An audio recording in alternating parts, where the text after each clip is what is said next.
Good afternoon and welcome to the Pervasive Media Studio Lunchtime Talks. These talks are live every Friday at 1 p.m, beaming out onto your smartphones, laptops, iPads and living room TVs. We're broadcasting live now on YouTube, Facebook and Twitter, so you've got your pick of channels to watch on. And this week we are live again online. We're hoping to return to being back in the building soon, so keep an eye on our newsletter for more information on that, or just follow us on Twitter. For the time being, if you're in Bristol or far away, you can join in the conversation via this YouTube feed and in the YouTube chat. I'm Luke Emery and I'm the Pervasive Media Studio producer. I am a white man with a large ginger beard and a shaved head, and I'm wearing a white t-shirt. These talks are our chance to throw open the doors of the Pervasive Media Studio and for you to hear more from the people who are part of our community or who are working on things that excite us. The talks cover everything from innovative research in fields of creativity and technology to projects that are in progress, which are in need of feedback, questions, and curious minds. An especially big welcome to those of you out there who are new to the studio, for whom this may be the first time that you're engaging with what we do. Here's a little bit more about us. The studio is a diverse and collaborative community exploring creativity and technology with everything from product development to performance art and comedy to coding.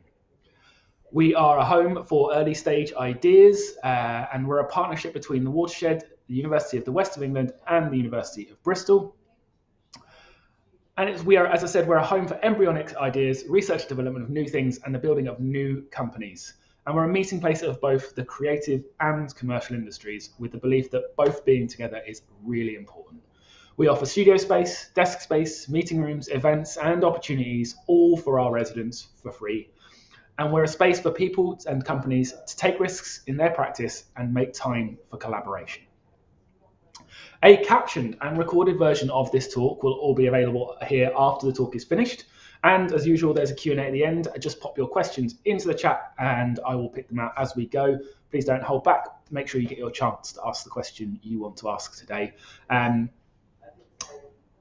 This week, before we start, next week's talk is on amplified publishing.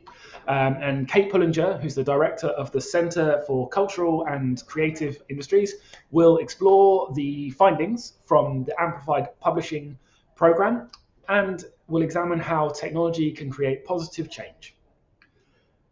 You can get news on all our future talks by heading to watershed.co.uk/studio, following us on @PMStudioUK on Twitter or @Pervasive Media Studio on Instagram, or by subscribing to this YouTube channel. Or if you like, go to our website and subscribe to our newsletter to get all the latest news on the studio. Now, I'd like to introduce our speaker for today. In this talk, Angharad Davies will be talking about the evolution and development of the Joeypod. The first prototype of the Joeypod was exhibited at the Bristol Beacon in September and is inspired by their son's love of music but fear of unpredictability and overcrowding at live events. They will take us through the journey of designing the pod, how it's evolved and how it can be beneficial in public spaces within the city for people with neurological conditions. So now I'd really like to hand over to Angharad. Hi, thanks Luke. Hello all. I'm Angharad, or Annie for short. I have no preference of which name you use. I'm a white female with blonde hair, wearing a blue shirt and sitting down and glasses. My pronouns are she, her. So first off, I want to say I am not a medical professional. All of this information that I've gathered and experience, it's all my own experience from having a son with autism, and also reaching out to the autistic community and getting their feedback and their information. So, and this is a very, very early stage of the development that I'm going to show you, and it's going to blow up. It has been. So I've been a bit overwhelmed. So I'd love to share ideas and I'd love feedback and information and to be able to collaborate with other people. So do get in touch if you want to. So if I can have the first slide. So this is me, a picture of me and Joey, my son. He's my best friend. We do bicker a lot, but he was diagnosed with autism in 2019, and this then led me on to be diagnosed with ADHD, kind of seeing trigger things and, you know, similarities or kind of differences within us. But so I was diagnosed with ADHD in October. So it was a long battle getting him diagnosed, but it was a 3-year battle, and this is kind of part of the project as well. But his way and the way he sees the world has become the inspiration for this project. So I did my undergrad in BSc Architecture last summer at UE, and now doing MSc in Masters in Computational Architecture. And during my so this is a picture of a design that I did for my final year project, focusing on designing an autism centre and looking at the needs for people with, you know, autism and circulating around spaces and using spaces. So in the future, I hope to become a sensory design consultant, and you know, going forward, I want to do a PhD after my masters, focusing on sensory design. Joey was diagnosed during my undergrad, which made me see architecture in a completely different way. I didn't realise before that his outbursts and his tantrums were due to the fact that he was having such a sensory overload. So since learning and doing my own research, I've found that, you know, a lot of communities are isolated due to this reason. I reached out to the Bristol Autism Support Network, and kind of, you know, put some questionnaires out there, and I found that I wasn't the only one experiencing isolation due to the fact that they couldn't go to certain spaces because they were worried about how their child or they might react in those spaces. So at the end of my degree, I received an email from UE about doing an exhibition in the Bristol Beacon. I thought, why not? Let's jump in and give it a go. So with the exhibition at the Bristol Beacon, it was about people, places, interaction, and obviously, you know, music is a big part of it as well. So I decided to look close to home at Joey's experience with music venues, and, you know, what he loves and what he enjoys. So music is a stim for him, where he'll repeat the same song endlessly. I do the same as well. You know, ADHD have stims as well. But, you know, it releases that pressure for him. It's kind of very relaxing. But he went to a festival a couple of years ago, and really, you know, he obviously enjoyed some of it, but most of it he really didn't enjoy due to the overcrowding and unpredictability. So his dad, who took him, had to spend a lot of the time in the tent, which he didn't like the tent as well. So it wasn't a great experience for him as much as he loves music. So I decided to look at that, and, you know, from my previous research about how many people do feel isolated due to kind of not being able to go to, you know, neurotypical environments. So sorry, I'm just reading my slides here. So I decided to think about how I could include people within the spaces, using Joey's experience and using him as, you know, the person that wanted to go and experience it. So I thought, if I created a box, kind of like a room-like space for people to go and feel protected and enjoy the live experience through lights and visuals, and the music to be live streamed into the box, they can still experience and, you know, move around in the box and enjoy it, but not feel scared that, you know, people can be jumping around or pushing or overcrowding. So it was all about, you know, access, music and experience. So I looked at the shape and the form of the box, and this is what I approached UE with as an initial idea. And I was given some amazing mentors, Fiona, Roxana, Peter, Hannah, Luke and Martin, who they, you know, with an ADHD brain, it's like a big ball of spaghetti. It's all kind of, you know, too many ideas, don't know where to put them, and they really helped me build my confidence and kind of divide it all up. So I started, they guided me, and they told me to really look at Joey and his needs, and how and bring in my architectural and computational side in, and how we can look at setting perimeters for a pod. So, you know, how much light do we need does that person require? How much, you know, sound, or, you know, are they hyposensitive or hypersensitive, which, you know, I'll go into a little bit in a minute. And, you know, what about the structure? Does it need to be solid, or do they prefer a softer environment? So I started looking at that. Although I haven't set the software up, which is something that I'm developing. Using Joey was quite easy because I know him really, really well, so I could just list it quite easily. So sorry about this. So with Joey, designing for him, he is hyposensitive. So when he sat down, he's got his legs in the air, so watching a film with him is a nightmare.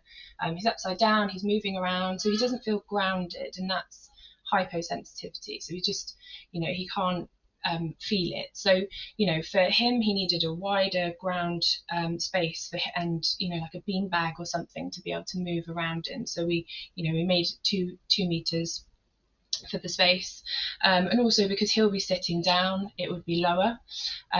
Sound, he's very sensitive and aware of sounds. He used to spot them as a child. He used to kind of hear things which I couldn't hear, really, really easily. So he prefers to be submerged in that one sound so he can focus on that. So we decided to go for headphones. But obviously, that can be different for someone else. And we had the amazing Peter Bilk create some soundscapes, a gong bath, forest adventure, happy thumbs, and hang drum waves, which are great, which we will be putting on our website. And then with people, he doesn't like the unpredictability of people kind of pushing and, to overcrowding, but that's not his, he can see it and doesn't react to it if he sees it. So he just needed a space that was kind of felt like a room, and he felt quite protected, but he's happy with seeing out, whereas some people might not like that. Lighting, he has LED lights in his room, and it's something that I do before bed. He has downtime with his LED lights, and so he can chill out for the day and calm the senses. Due to budget, we had to stick to something very, very simple, but we still managed to capture that feeling inside it. So I had to pitch to the Bristol Beacon and Luca Martin from UE and explain the pod. Bristol Beacon is a beautiful venue. It's really big. It can be quite overwhelming. But in a festival environment, it probably could be a bit too much for people. So I did this very quick sketch just to illustrate how the pods could be placed around the Bristol Beacon. And I had, they were really, really keen to see it happen. Unfortunately, we could only do one pod with the budget that we had. But they were really keen to see it go further and who else it could reach out to, rather than not just the ASD community. So but it would be great to have this as we've named it Podfest, which hopefully we'll be able to do in the future, where we'll have lots of pods in the Bristol Beacon, which would look amazing on all the balconies, and the glowing lights, and people can have their own individual pod, and you can change the shapes and sizes, but that's further down the road. So this is Pete sat inside the pod. He did the music for us. I was overwhelmed by the positive response. I really didn't expect it to be. The exhibition started at 2:00, finished at 10, and I don't think I sat down the whole time. Fiona had to go get me food, but I didn't stop talking to people. The positivity was amazing, and the response was amazing. I met some amazing people, and this is how I've been introduced to Pervasive Media Studios. I also met George, who is a student at UE studying music. He is looking at sensory soundscapes, SEN soundscapes. So he's going to be joining the team, and he'll be working with me in the future to create some soundscapes and also put music production for inside the pods. So we'll be doing that as well.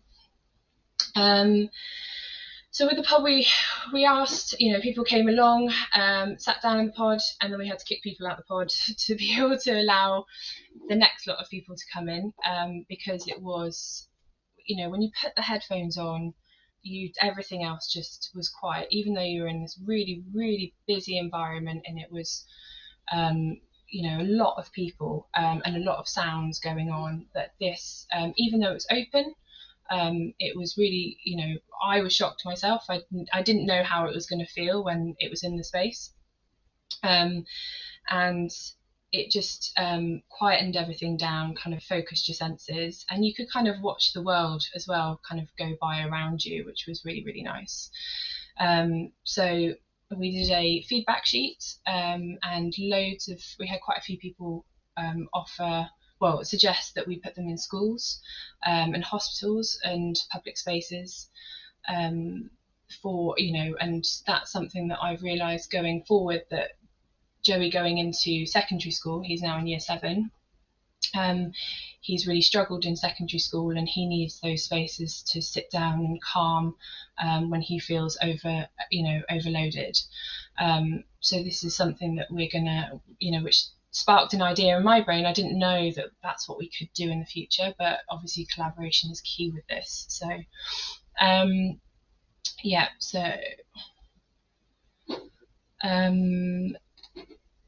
so God, I've gone through this really, really quickly, a lot quicker than I thought I was going to go through. Sorry.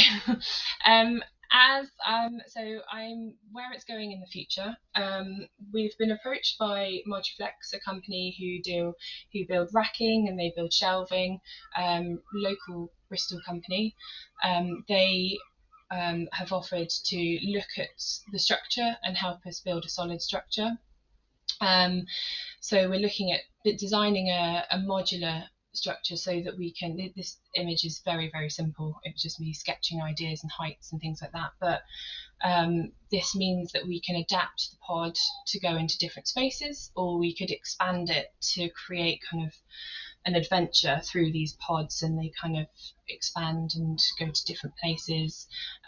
So that was amazing that a big company like that have reached out, and they've offered to support us, and do it at a kind of a cost price as well, which is absolutely amazing. But during my masters, I'm going to be looking at how I can imply my computational theory into the pod as well. So over the next year, I'll be learning more through the masters, so I can, that will change the form and shape of the pod. I have launched a crowdfunder, which is on our social medias, but we would like to design this year the pod, a final modular pod this year, so that we can kind of then, look for investors and things like that. But it's still really, really early days. This is as far as I've got with the design and things like that. Having a team, I think, is really, really important. We've also spoken to the amazing Lisa Brody from the engineering team at UE. They, it shocked me, but they are going to be working with us so we can hire interns during the summer. But we will be hiring interns that have ASE or autism, so we can support people with autism going into work. And I think that's amazing, because they can then look at the design themselves and see how they can influence the design from their own experiences. No two people with autism have, the same kind of, personalities or traits or stims or things like that. So, it's ensuring that we can kind of cover as many people as possible. With the music pods, so we hope to reach out to festivals. I think this year we can't. I think a lot of festivals have delayed due to COVID and things like that. So next year would be amazing. I have been in talks with Bristol Beacon again. But we would love to, it would mean that we could have possibly a field of pods on site at festival or off site. So it could be that we could have, different festivals, Podfest for different cities, but live streaming festivals into those pods. So this means that people know their city, they feel safe in that space, and they're not worried about kind of getting through different crowds and things like that to be able to get to the field or to the festival. So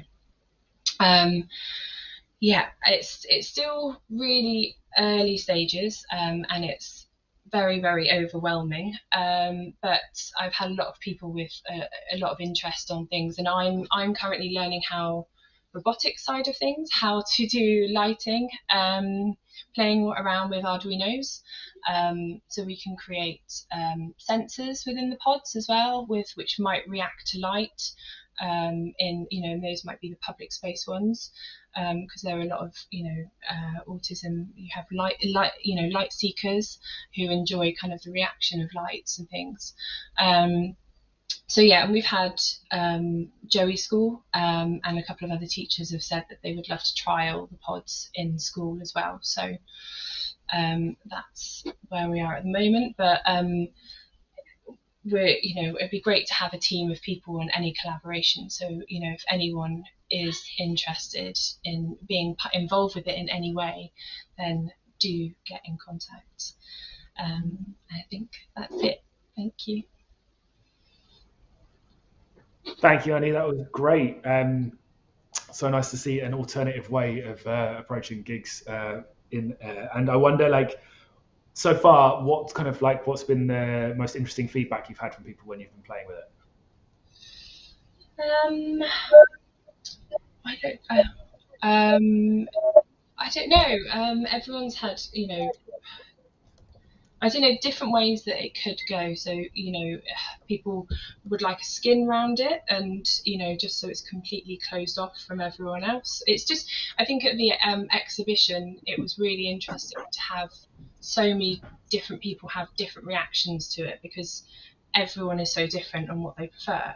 Some people wanted it closed off so you couldn't see anything. Some people really enjoyed that it was open and you could look around and you're still submerged in, physically in an environment, but not, your mental state is somewhere else, or calmer. So there hasn't been any strange ones. I don't think there is a strange or different idea for it. I think it could go anywhere, this thing. So one thing what someone did suggest is rather than having a wooden pod, you could play around with, vacuum sand within kind of within I don't know, a material. So it's kind of like this solid structure, but using different materials rather than just wood. So playing around with form and shape and things like that. So yeah.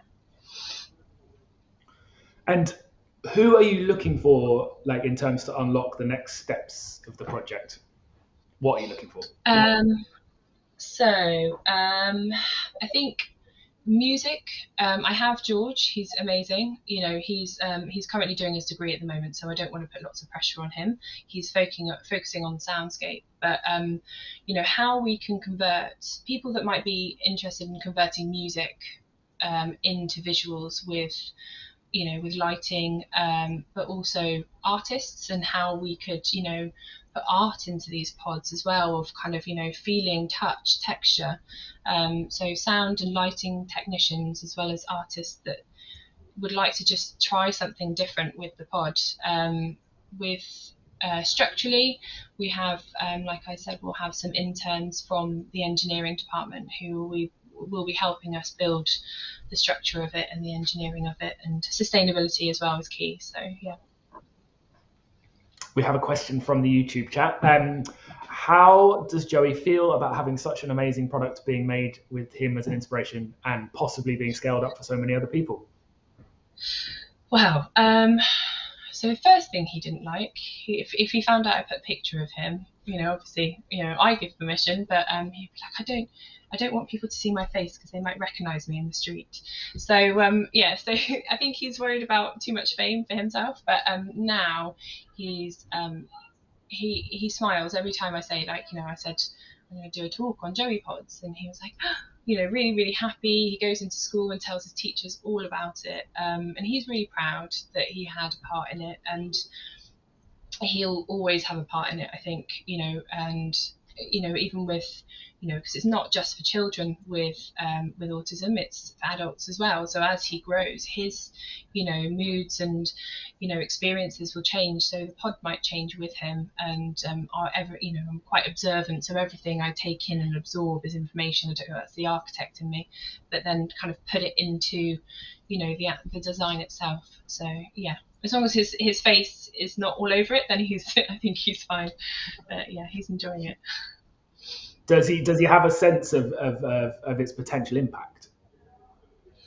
No, I don't think he does. I think he'd be really proud if it went to his school, and I don't think he's very fazed by it. He's just kind of but he wants to be involved all the time, so he wants to input things and kind of give me ideas, and he's always he always has done during my degree as well. So but yeah, I don't think he realizes, well, I don't know the impact yet, so it's kind of it'll be interesting to see in the future if we go to a public space and he sees a pod. That would be amazing. So yeah, he's very proud of me, which is great.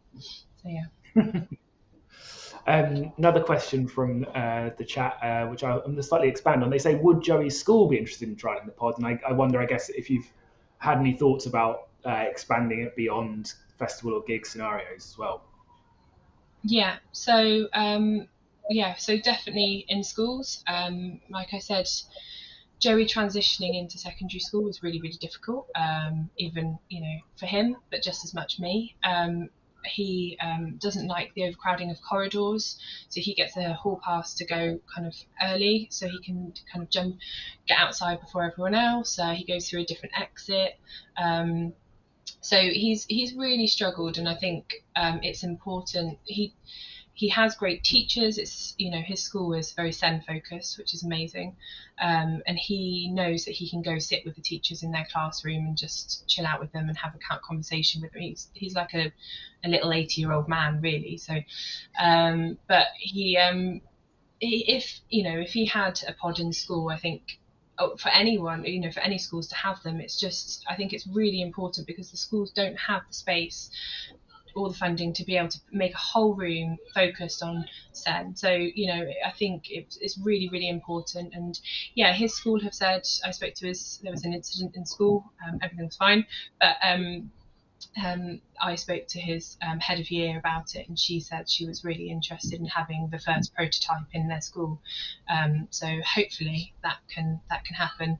And I've spoken to doctors and different people from different fields, and they've all said that this would make a big difference on people's lives, just to be able to know that there's a space where if someone might be having an anxiety attack or anything like that. I don't like to call them meltdowns. I think it's anxiety, because they sometimes don't understand their own anxiety. So they, with Joey, he needs to sit down and calm down, put his headphones on, an iPad, and whether it has lights or not, even just have that structure where you feel like you're in a room, tight space, just away from everything else. It's a lot easier. So yeah. Yes, it's interesting. You pick up on the. No, that's okay. That's great. Really good answer. And I think it's really interesting to pick up on the quite often used phrase meltdowns for children and children with SEN needs, because I think it kind of dismisses what's actually going on for them, and it kind of moves you away from understanding it. You have more questions flying in, so there is still time for anyone else out there who's watching who wants to get a question in. Please do pop it in the chat, and I'll pick it out as we go. Josh Connor says, actually early on in the chat, don't know if you remember me from when you were running Phoenix, but it's very cool to see you doing this. So I'll leave that one to you. Given that there's such a variety of potential things it could be in terms of material and visual/audio elements, are there any essential elements that you'd want to maintain no matter what the next iteration looks like? Great question, Josh. Yeah. That's a really hard one, because I'm so early at the moment. I don't know because it has so many components that I don't know what the most important thing is yet. I don't know what the key thing is that creates the pod. Maybe it is all of those elements, but one thing, thinking for the structure and going to a company like Moduflex, I have to say, the form was, I made the form pretty for for the exhibition, and it looked really nice, but I need to make sure that doesn't become this ugly structure that just gets plonked in a space, and it has to still feel welcoming, and people want to go in it and experience it.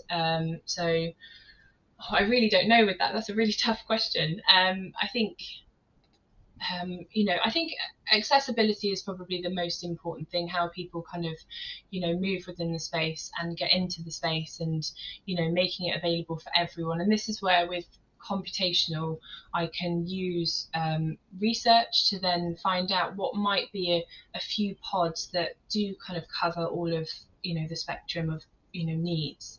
So this will come with further research to find out kind of what are the perfect levels of maybe 5 pods, which are kind of the perfect ones. But we will look at doing custom pods as well. So if there are people who want to buy their own pod for at home, this is where it can expand into kind of, I don't know, material ones that fold out, and that it's endless. You can kind of keep going with the ideas that people keep throwing at them at me, which is great. So yeah. That's great, thank you. Fiona Rourke asks, do you or Joey have any dream collaborators, artists, designers, musicians, or architects? And if so, why? I mean, Joey loves all types of music. I mean, he's a bit of an AC/DC fan, and he'll kind of play lots of different types of music. But I don't have any. I don't know whether he has any dream collaborators. I think he just wants it to be his pod, and he's got his music in his headphones. But I don't. I wasn't with him at the festival, so I don't know what he was like physically in the crowd. So I don't know whether he was jumping around and things like that. So the next stage, designing a pod where people can move around in it and jump around in it and experience a live festival, would be the next stage of then he can open his mind to like, oh, okay, who would I love to listen to in this, or who would I love to see? But I want to work with local Bristol people. That's my focus, is anyone who's got, I don't have any ambitions of stars that I want to work with. But actually, yeah, Squid Soup, I have spoken to them. They were there at the event, and they were supportive, who Fiona is working with. But yeah, I'd still love to, and I've spoken to them about it a couple of times before. But yeah, it'd be amazing to work with them. Another question, and please, I hope I get the pronunciation of the name right. Janvi Patel asks, do you think sensory design is lacking in the architecture field? 100%. So, I mean, easy.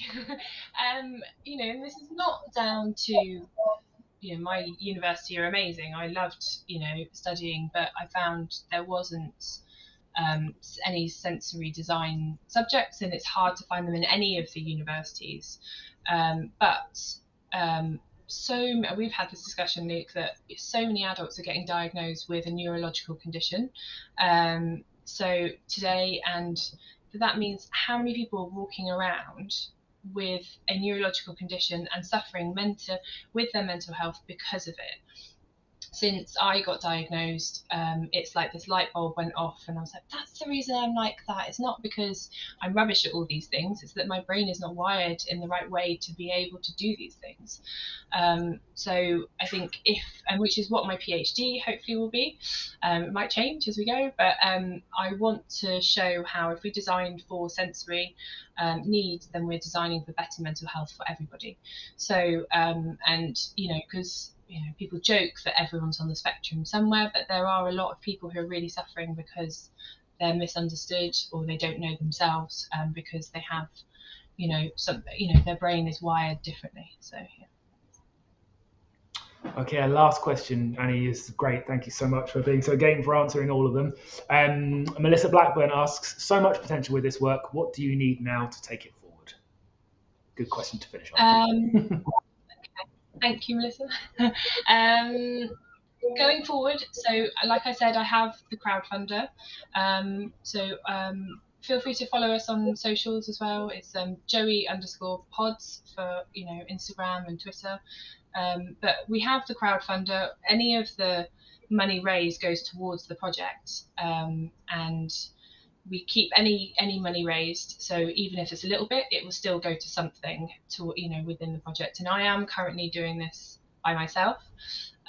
So I would like people to reach out if they would like to be involved. I'm currently setting it up as a limited company. So I'm going through the kind of business side of things at the moment and how to officially set it up as a business. So we're ready for when we want to kind of start playing around and messing around with it. But it'd be lovely to have people that are interested in lighting, tech, music tech, and just offer up kind of knowledge really. But yeah, if you can donate anything, every little bit counts in the crowdfunder. I'm a student and I do work, but I can't pay all this money for this pod, which is I wish I could, but yeah, it would be amazing if anyone could support. Great, thank you. Okay, well, if you share a link with us for that, we will share that out later on as well, so people can check our Twitter for that. Annie, as I say, massive thank you to you, and of course to Joey, who we haven't seen today, but it's nice to hear so much about him. Stay on the line, Annie, and we'll have a chat about how we might be able to help with next steps as well. Thank you very much. Thank you, everybody, for watching and tuning in today. Next week's talk is on Amplified Publishing. Kate Pullinger, who is the director of the Centre for Cultural and Creative Industries, will explore the findings from the Amplified Publishing program and examine how technology can create positive change. You can get news on all our future talks by heading to watershed.co.uk/Pervasive Media Studio, at PM Studio UK on Twitter, or at Pervasive Media Studio on Instagram. Subscribing to this channel before you go and giving us a little thumbs up as you do, or by subscribing to the newsletter on our website. Thank you so much for being here today. We'll see you all again, same time, same place, next week.